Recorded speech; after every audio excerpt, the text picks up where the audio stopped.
Je, TikTok inalipa? Na kama inalipa, inalipa vipi? Nani napata kiasi gani? Jibu ndio, TikTok inalipa, lakini TikTok hailipi kama YouTube. Kwa mfano, YouTube inalipa kwa njia ya ads, ya matangazo kupitia YouTube Partnership Program, lakini TikTok iko na mfumo mwingine inaitwa TikTok Creator Fund. TikTok ina njia kama 4 ambazo inamsababisha mtengenezaji wa video apate pesa. Ya kwanza, TikTok Creator Fund. Njia ya pili, gifti, mambo ya kama mfano mtu akiwa live, watazamaji wake wananunua magifti kisha wanamtumia. Yule mtu anaweza kubadilisha yale magifti anayotumiwa na watazamaji wake kuyabadilisha kwenda pesa ya kawaida. Kuna njia nyingine za kusaidia makampuni kutangaza biashara zao. Hii inaitwa brands and sponsorship. Njia ya 4 ni njia ya kawaida, ile ambayo mimi hata we unaamua kutangaza biashara yako. La TikTok inalipa kupitia njia 4. Njia ya kwanza ni hiyo njia ya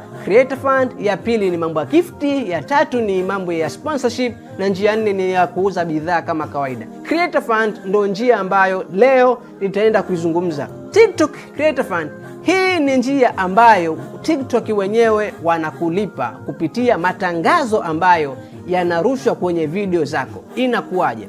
Na vipi mtu anaweza kupata hiyo huduma? Jibu liko hivi, sio kwamba kila ambaye anatumia TikTok, anaweka video TikTok, kwamba anaweza kuwa na sifa za kupitishiwa matangazo.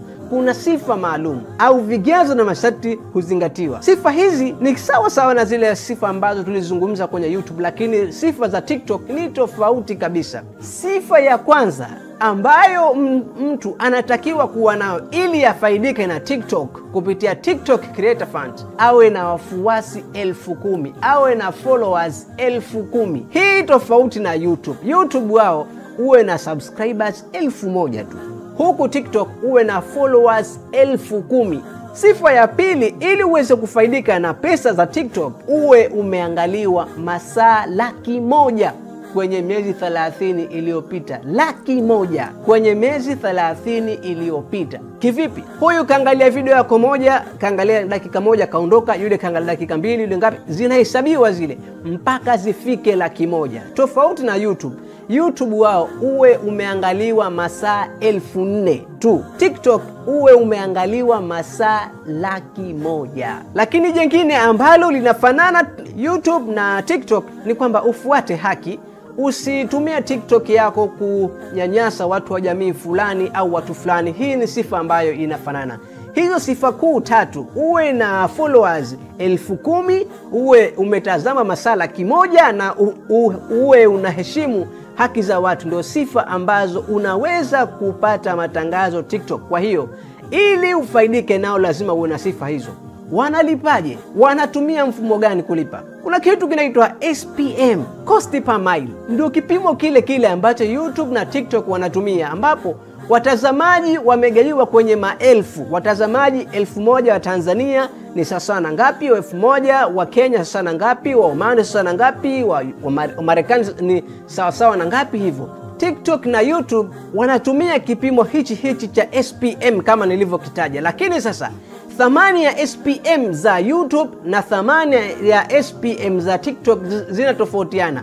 YouTube unaweza kupata mpaka $20 kwa watazamaji 1,000. Kwa mfano kama kwenye nchi za Canada na Marekani, kwenye YouTube ukiangaliwa na watazamaji 1,000 unaweza ukapata mpaka $20. Thamani yao TikTok, SPM yao iko chini kuliko YouTube. Swali linakuja, kwa nini TikTok wanalipa pesa kidogo? Ni kwa sababu mfumo wa YouTube na mfumo wa TikTok ni tofauti. Ile system ya logarithm yake ambayo kwa inajiendesha. TikTok imejikita kwenye video fupi, lakini YouTube ina video ndefu. Video ya YouTube unaweza kupata matangazo zaidi ya 4, 5 yenye maudhui tofauti au ya makampuni tofauti. Lakini TikTok video zake ni ndogo, kwa hiyo unaweza kupata tangazo moja.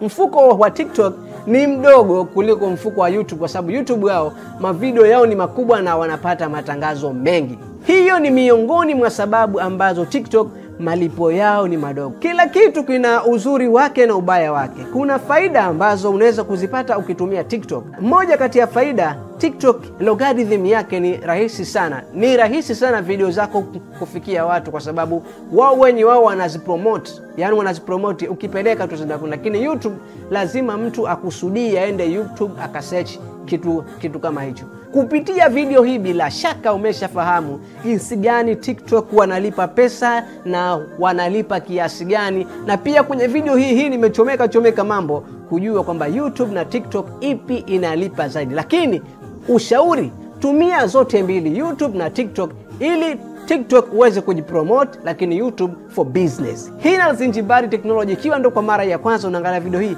usisahau kusubscribe, na kama una swali lolote unaweza kuuliza. Tukutane kipindi kinachofuata.